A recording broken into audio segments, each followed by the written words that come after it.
বৃদ্ধি পাচ্ছে। দর্শক, এই মুহূর্তে আমি আছি বরিশালের চরমরাই ইউনিয়নের চরমরাই দরবার শরীফ। আপনারা দেখছেন যে এখানে যে বরিশাল সদর আসনের যে ইসলামী আন্দোলন বাংলাদেশের মনোনীত প্রার্থী মুফতি মোহাম্মদ ফয়জুল করিম, যিনি দীর্ঘদিন যাবৎ বরিশালের রাজনীতিতে সক্রিয় ভূমিকা পালন করছেন। আপনারা দেখছেন যে নির্বাচন শুরুর পর থেকে কিন্তু এখানে তিনি ব্যাপক প্রচার প্রচারণা চালিয়ে যাচ্ছেন এবং মানুষের সাথে তিনি আন্তরিকতার সাথে তিনি সবার সাথে যোগাযোগ রক্ষা করে চলছেন। আমরা একটু জানতে চাচ্ছি যে আসলে নির্বাচনকে কেন্দ্র করে আপনি প্রচার প্রচারণা কেমন সাড়া পাচ্ছেন এবং বিজয়ের ব্যাপারে আপনি কতটুকু আশাবাদী? আলহামদুলিল্লাহ, আমি প্রচারণা শুরু হওয়ার পর থেকেই ব্যাপকভাবে প্রচারণা শুরু করেছি। যথেষ্ট পরিমাণ সাড়া পাচ্ছি, আমি চিন্তাও করতে পারিনি আলহামদুলিল্লাহ এত বেশি সাড়া পাবো। এমনকি অনেক ভোটারদের মন্তব্য, সাধারণ ভোটারদের, ইসলামী আন্দোলন বাংলাদেশ হাত পাখে এবছর কমপক্ষে বরিশাল 5 নির্বাচনী এলাকায় 50,000 ভোট পেয়ে জনগণ বলতেছে ভোট পেয়ে তারা বিজয় অর্জন করবে।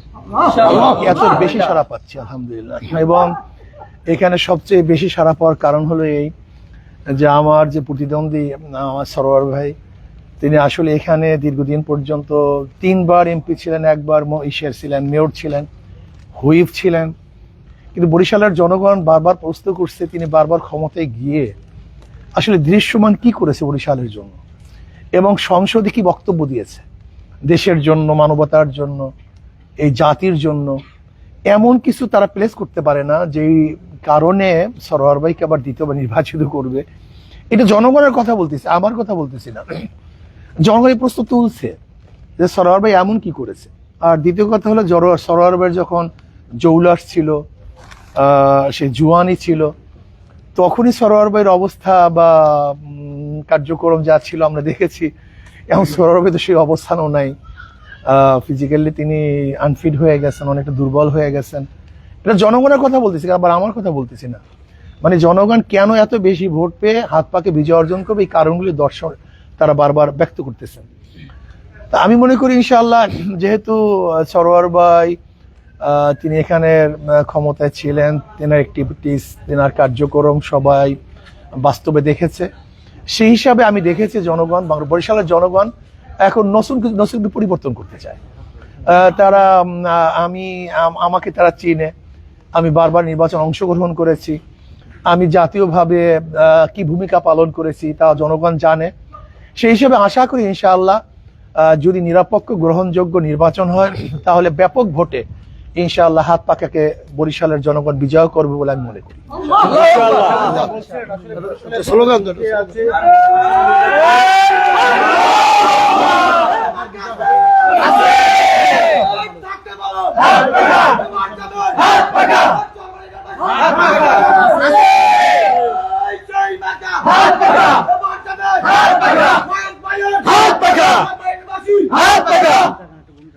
এখন আমরা আমাদের জন্য দুটো মিলে নিচ্ছি।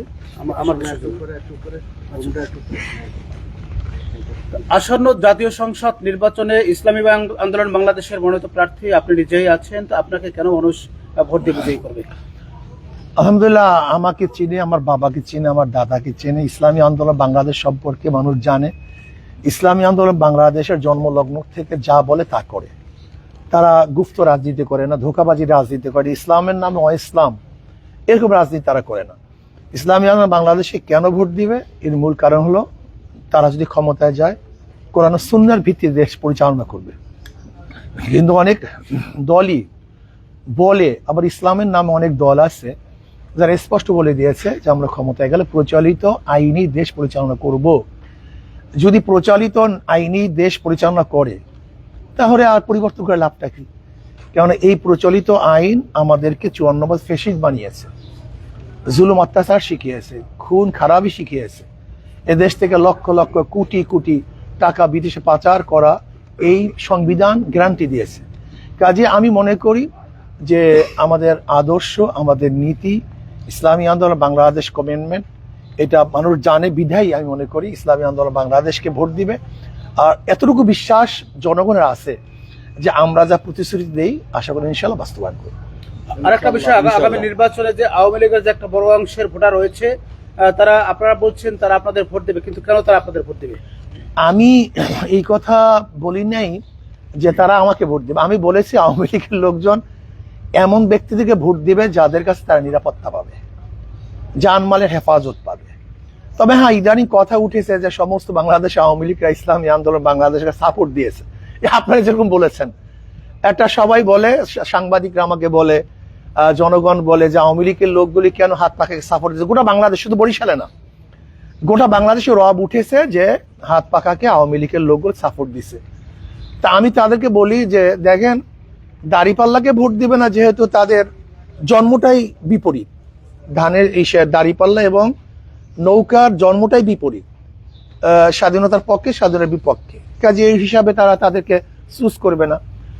আর ৫ তারিখের পরে বিএনপির মাধ্যমে যেহেতু সবচেয়ে বেশি নির্যাতিত তারা হয়েছে, এবং বাংলাদেশের যতগুলি কেস এর বাদী সবই বিএনপির লোকজন।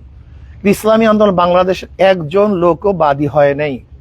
এই হিসেবে হয়তো আওয়ামী লীগ লোকগুলি মনে করে যে হাত পাকে বিজয় হলে নিরাপত্তায় থাকতে পারবে, শান্তিতে বসবাস করতে পারবে, কমপক্ষে তারা নতুন ভাবে ঝামেলা যুক্ত হবে না।